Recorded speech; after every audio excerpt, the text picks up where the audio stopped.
مولاي صل وسلم دائما أبدا على حبيبك خير الخلق كلهم. Bismillahirrahmanirrahim. Assalamualaikum warahmatullahi wabarakatuh. Alhamdulillahirabbil alamin. Wabihi nasta'inu ala umurid dunya waddin. Wassalatu wassalamu ala asyrafil anbiya'i wal mursalin. Sayyidina Muhammadin wa ala alihi wa sahbihi ajma'in, amma ba'du.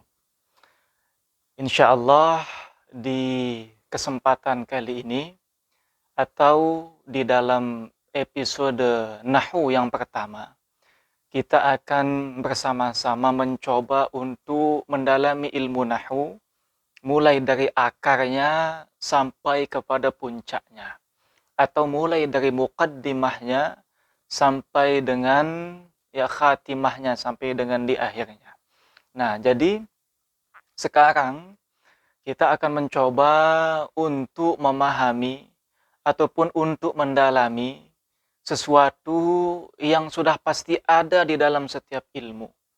Sesuatu yang sudah pasti ada di dalam setiap cabang ilmu. Apa itu? Ya, namanya adalah al-mabadi' al-asyarah, atau yang biasa dikenal dengan 10 dasar, ataupun 10 sesuatu yang paling fundamental, yang harus diketahui oleh siapapun yang hendak mendalami sebuah ilmu. Nah, jadi ilmu nahwu, ilmu fikih, ilmu sharaf, semuanya itu memiliki yang namanya al-mabadi' al-asyarah, atau 10 dasar yang harus diketahui, sebagaimana yang dinazamkan, inna mabadi'a kulli fannin asyarah, al-haddu wal mawdu'u thumma tsamarah, wa fadluhu wa nisbatun wal wadi' wal ismu wal istimdadu hukmu syari', masailu wal ba'du bil ba'di iktafa, wa man daral jami'a haza syarafa. Nah, jadi al-mabadi' al-asyarah lin nahwi, 10 dasar untuk ilmu nahwu, ataupun 10 dasar yang harus diketahui oleh siapapun yang ingin mendalami ilmu nahwu. Nah, jadi ini yang pertama yang akan kita bahas sebelum kita mulai membahas yang mulai dari bab kalam, kemudian bab i'rab, dan seterusnya. Baik, kita langsung untuk memulai membahasnya. Nah, jadi dari 10 dasar itu, inilah dia yang akan kita bahas. Yang pertama adalah al-haddu, ataupun pengertian daripada ilmu nahwu itu sendiri. Banyak orang yang ketika ditanya apa pengertian daripada ilmu nahwu, maka dijawab ilmu nahwu itu adalah ilmu alat. Memang betul ilmu nahwu itu adalah ilmu alat. Akan tetapi definisi daripada ilmu nahwu itu adalah ilmun bi usulin yu'rafu biha ahwalu awakhiril kalimi i'raban wa binaan. Jadi ilmu nahwu itu adalah sebuah ilmu tentang kaidah-kaidah dasar, yang mana dengan mengetahui kaidah-kaidah itu kita bisa mengetahui keadaan akhir daripada sebuah kata, i'raban wa binaan, baik dari sisi i'rab ataupun bina. Apa itu i'rab, apa itu bina? Sederhananya itu seperti ini. I'rab itu adalah sesuatu yang bisa berubah, sedangkan bina itu adalah sesuatu yang tidak bisa berubah. Insyaallah kita akan bahas dengan lebih dalam apabila kita sudah memasuki bab i'rab dan juga bab bina itu sendiri. Nah, jadi ilmu nahwu itu adalah suatu ilmu tentang dasar-dasar atau tentang kaidah-kaidah yang bisa diketahui dengan kaidah-kaidah ini keadaan akhir daripada sebuah kata. Nah, jadi pembahasan ilmu nahwu itu sebenarnya tentang baris akhir daripada sebuah kata. Apakah dia akan dhammah, apakah dia akan kasrah, apakah dia akan fathah, apakah dia akan sukun.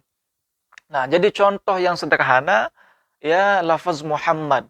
Muhammad itu ada kalanya dia dibaca Muhammadun, ada kalanya dia dibaca Muhammadan, ada kalanya dia dibaca Muhammadin. Nah, jadi yang berubah itu adalah akhirnya saja. Bisa jadi dun ataupun dan ataupun din. Tapi di depannya Muhammad itu sama semua. Nah, jadi ilmu nahwu itu adalah sebuah ilmu yang membahas tentang kaidah-kaidah dasar, yang mana barang siapa yang mengetahui kaidah-kaidah itu, maka dia bisa mengetahui keadaan akhir, ya, ataupun baris akhir daripada sebuah kata. Apakah dia akan dhammah, apakah dia akan fathah, apakah dia akan kasrah, atau apakah dia akan sukun. Nah, jadi itu sekilas tentang ilmu nahwu.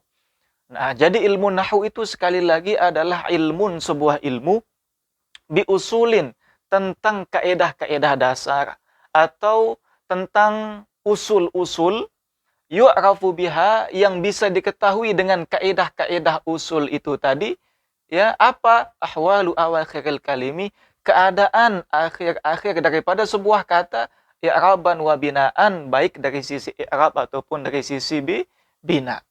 Nah, jadi itu pengertian daripada ilmu nahwu. Kemudian al-maudhu', ya, apa maudhu' daripada ilmu nahwu? Ya, atau apa pembahasan utama daripada ilmu nahwu? Jawabannya adalah al-kalimatul arabiyyatu min haitsul bina'u wal i'rab. Kata-kata yang berbahasa Arab, baik itu dari sisi bina ataupun i'rab. Nah, jadi bina ataupun i'rab ini akan senantiasa kita temui tatkala kita mengaji ilmu nahwu. Nah, jadi ya, maudhu' daripada ilmu nahwu itu adalah kata-kata yang berbahasa Arab. Ya, ada kalanya kata itu, ya, dia mu'rab istilahnya, dia bisa berubah. Ada kata yang dia itu mabni, ya, dia tidak bisa berubah, ya, artinya barisnya itu akan tetap ya seperti itu selama-lamanya. Nah, jadi itu maudhu' daripada ilmu nahwu. Kemudian yang ketiga, as-samarah, buah. Ya, apa yang akan kita dapatkan setelah kita mengaji ilmu nahwu, atau apa buah yang akan kita petik setelah kita berusaha untuk menanam sebuah tanaman ataupun sebuah pohon yang bernama nahwu itu. Nah, jadi buah yang akan kita dapatkan itu adalah miftahun li fahmil Qur'ani was sunnah, kunci untuk bisa memahami Al-Qur'an dan sunnah. Nah, jadi buah yang akan kita petik setelah kita mengaji ilmu nahwu itu adalah kita akan mendapatkan kunci. Ya, kunci untuk apa? Bukan untuk membuka pintu di kamar, bukan untuk membuka pintu yang ada di rumah, akan tetapi kunci itu bisa kita gunakan untuk bisa memahami Al-Qur'an dan sunnah. Nah, jadi sebagaimana yang sudah kita ketahui bahwa Al-Qur'an, hadis-hadis Nabi sallallahu alaihi wasallam, kemudian kitab-kitab dari para ulama, itu semuanya berbahasa Arab. Maka tentu untuk bisa memahami sesuatu yang berbahasa Arab, tentu kita harus memahami ilmu-ilmu tentang bahasa Arab itu sendiri. Dan ilmu nahwu ini merupakan salah satu daripada cabang ilmu bahasa Arab. Nah, jadi ketika kita mempelajari ilmu nahwu, maka pada saat itu kita sedang berusaha untuk mendapatkan sebuah kunci yang bisa kita gunakan untuk memahami Al-Quran dan hadis-hadis Nabi Sallallahu Alaihi Wasallam. Maka barang siapa yang ingin memahami Al-Quran dan hadis, yang pertama dia harus bisa menguasai bahasa Arab, ya, dan barang siapa yang ingin menguasai bahasa Arab, dia haruslah menguasai yang namanya ilmu nahwu. Nah, jadi itu buah yang akan kita dapatkan. Nah, dan kemudian ya an-nisbat, ya. Nah, jadinya nisbat daripada ilmu nahwu itu kemana? Ya, nisbatnya itu adalah nisbatu tabayun. Ya, nisbat untuk saling menjelaskan. Nah, jadi ilmu nahwu ini nisbatnya ya dengan ilmu-ilmu yang lain itu adalah ilmu nahwu ini bisa menjadi sebuah wasilah untuk kita memahami ilmu-ilmu yang lain. Contohnya ilmu tafsir, ya. Ilmu tafsir itu jika kita ingin menguasai tafsir Al-Quran, tentu kita butuh mengkaji kitab-kitab tafsir dari para ulama. Ada kitab tafsir At-Tabari, ada kitab tafsir Al-Qurtubi, ada kitab tafsir ya Syekh Wahbah Az-Zuhaili dan seterusnya. Semuanya itu berbahasa Arab. Maka untuk menguasainya, kita butuh ilmu nahwu untuk bisa memahaminya. Nah, jadi ilmu nahwu itu bisa membantu kita untuk menguasai ilmu-ilmu yang lain. Oleh sebab itulah ilmu nahwu juga disebut dengan ilmu alat. yakni alat yang bisa kita gunakan untuk memahami ilmu-ilmu yang lain. Nah, jadi itulah nisbatnya. Nah, kemudian al-fadlu, ya, apa fadilah ataupun keutamaan orang yang menguasai ilmu nahwu, ya. Qala Umar bin Al-Khattab, berkata Umar bin Khattab, khalifah yang kedua, ta'allamun nahwa wal fara'id fa innahuma min dinikum. Pelajarilah ilmu nahwu dan ilmu faraid. Sesungguhnya kedua ilmu itu termasuk bagian daripada agama kalian. Nah, jadi ilmu nahwu ini termasuk, ya, daripada agama kita. Maka ketika kita mempelajari ilmu nahwu, maka pada hakikatnya kita bukan hanya mempelajari ilmu bahasa, tapi kita juga sedang mempelajari ilmu daripada ilmu-ilmu agama. Nah, jadi itu yang dikatakan oleh Umar bin Al-Khattab. Banyak juga ulama-ulama yang menjelaskan keutamaan daripada ilmu nahwu. Sebagaimana Al-Imam Asy-Syafi'i di dalam salah satu ungkapannya mengatakan, man tabahhara fin nahwi ihtada ila kullil ulum. Barang siapa yang bertabahhur di dalam ilmu nahwu, barang siapa yang menyelami ilmu nahwu, yang mendalami ilmu nahwu, ihtada ila kullil ulum, maka dia akan mendapatkan petunjuk untuk bisa memahami segala macam ilmu.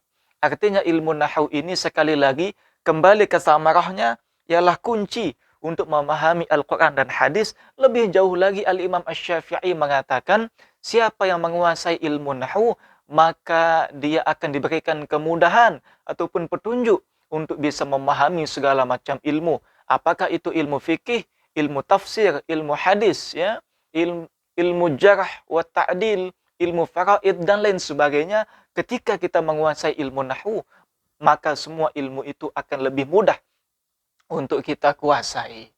Nah, bahkan dikatakan juga di dalam bait-bait syair, ahbibin nahwa minal ilmi faqad yudrikul mar'u bihi a'la syaraf. Innaman nahwi fi majlisihi kasyihabin saqibin bainas sadaf. Yakhrujul Qur'anu min fihi kama takhruju ad-durratu min jawfis sadaf. Cintailah ilmu nahwu, lantaran dengan ilmu nahwu itulah seseorang bisa mendapatkan kemuliaan yang paling tinggi.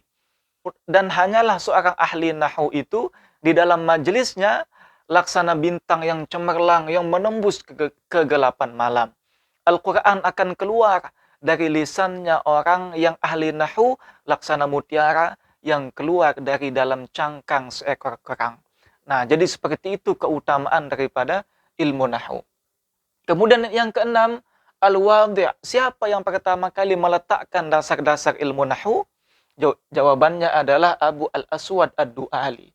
Nah, jadi Abu Al-Aswad Ad-Du'ali ini adalah orang pertama yang meletakkan kaidah-kaidah dasar daripada ilmu nahwu atas sebuah arahan ataupun sebuah perintah dari Sayyidina Ali bin Abi Thalib, yakni khalifah yang keempat.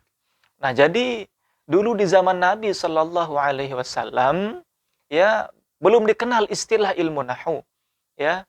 Tapi bukan berarti Nabi dan para sahabat tidak mengamalkan ilmu nahwu, bukan seperti itu. Akan tetapi yang pertama kali menuliskan kaidah-kaidah ilmu nahwu itu adalah orang yang bernama Abu Al-Aswad Ad-Du'ali yang diperintahkan oleh Sayyidina Ali bin Abi Thalib. Nah, jadi sedikit kita bercerita bahwasanya setelah wafatnya Nabi Shallallahu Alaihi Wasallam, maka kekuasaan digantikan oleh para sahabat. Yang pertama adalah Abu Bakar As-Siddiq, kemudian Umar bin Khattab, Utsman bin Affan, dan Sayyidina Ali bin Abi Thalib. Nah, di masa Utsman bin Affan ini kekuasaan Islam sudah menjadi sangat luar biasa luasnya. Bahkan Islam pertama kali memiliki armada angkatan laut itu di zamannya Utsman bin Affan. Maka Islam pun, ya, menyebar dengan begitu luasnya sampai ke Eropa, sampai ke Cina dan lain sebagainya. Nah, oleh sebab itulah maka bahasa Arab itu pun sudah mulai tercampur baur, ya, dengan lisannya orang yang non-Arab. Nah, Oleh sebab itulah di zaman Ali bin Abi Thalib, di saat itu bahasa Arab ini sudah mulai tercampur baur. Hampir-hampir hilang bahasa Arab yang fusha atau yang fasih itu. Oleh sebab itulah beliau memerintahkan ya Abu Al-Aswad Ad-Du'ali untuk meletakkan kaidah-kaidah dasar daripada ilmu nahwu, yang mana yang marfu', yang mana yang mansub, yang mana yang majrur, yang mana yang majzum. Apa yang saya sebutkan ini? Apa itu marfu', mansub, majrur ataupun majzum? Insya Allah akan kita bahas dengan detail tatkala kita sudah memasuki babnya.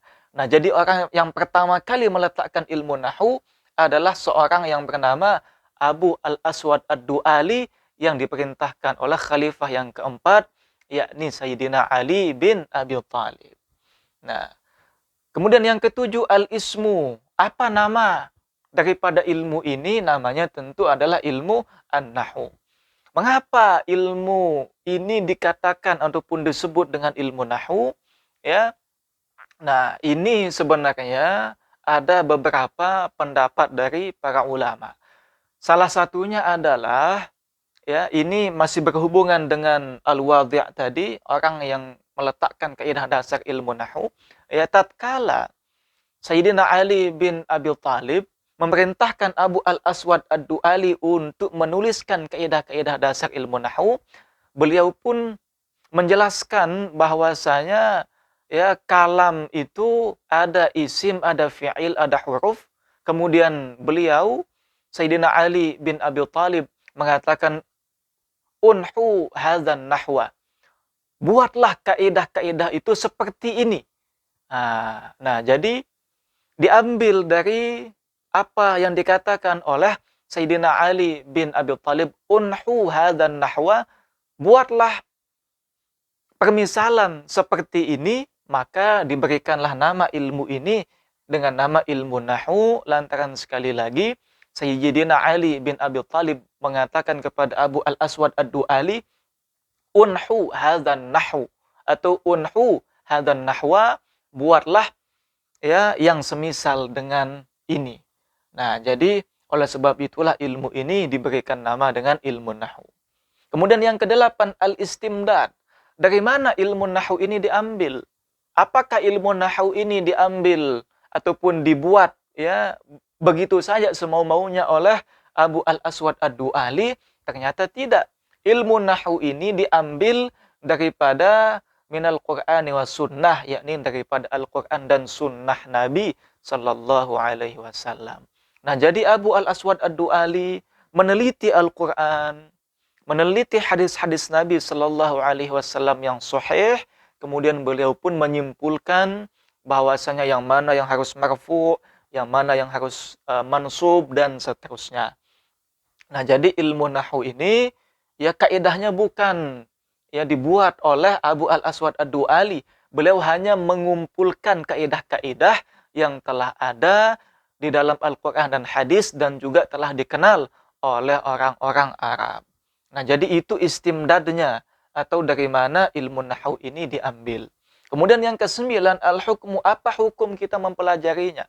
Nah, jadi hukumnya itu adalah fardu kifayah, ya, atau hukumnya itu wajib, akan tetapi bukan wajib individu, akan tetapi wajib yang berkelompok, yang mana apabila telah ada sebagian orang yang mempelajari ilmu nahwu, maka gugur kewajiban daripada orang yang lain. Akan tetapi, ya hukum daripada ilmu nahwu ini bisa berubah menjadi fardu ain, wajib individu, bagi orang yang ingin ya mempelajari tafsir Al-Quran, ataupun orang yang ingin berbicara dengan bahasa Arab, maka dia wajib hukumnya mempelajari ilmu nahwu. Hal ini sesuai dengan sebuah kaidah fikih, ma la yatimmul wajibu illa bihi fahuwa wajib. Ya, sebuah perkara wajib yang tidak bisa sempurna kecuali dengannya, maka hukum mempelajarinya itu adalah wajib. Nah, untuk orang yang ingin menafsirkan Al-Quran, maka tentu dia harus menguasai bahasa Arab. Dan tidak bisa seseorang menguasai bahasa Arab kalau dia tidak menguasai ilmu nahwu. maka menguasai ilmu nahwu itu hukumnya adalah wajib. Nah, jadi itu untuk orang yang ingin menafsirkan Al-Quran ataupun yang mensyarah hadis, maka dia haruslah menguasai ilmu nahwu. Akan tetapi untuk orang yang awam, maka hukum mempelajarinya itu adalah fardu kifayah, ya wajib yang berkelompok, yang mana apabila telah ada sebagian orang yang mempelajarinya, maka gugur kewajiban bagi yang lain. Kemudian yang terakhir ataupun yang ke-10, al-masail, masalah-masalah yang akan dibahas di dalam ilmu nahwu itu apa saja, maka yang akan dibahas itu adalah abwabun sanazkuruha lahiqan, bab-bab yang insyaallah akan kami sebutkan di pertemuan yang akan datang. Nah, jadi insyaallah kita akan membahasnya dengan perlahan-lahan, dimulai dari al-mabadi al-asyarahnya ini, kemudian kita akan melihat bab-bab yang ada di dalam ilmu nahwu. Nah, jadi akan tetapi di seri ataupun di pertemuan kali ini kita hanya akan membahas al-mabadi al-asyarahnya. Nah, jadi hanya ini ya untuk mengawali seri ilmu nahwu ini. Lebih dan kurangnya saya mohon untuk dimaafkan apabila ada yang salah, ada yang keliru, atau ada yang ingin ditambahkan ataupun disarankan, bisa langsung ke kolom komentar yang ada di bawah. Nah, jadi sekian, billahi taufiq wal hidayah. Wassalamualaikum warahmatullahi wabarakatuh.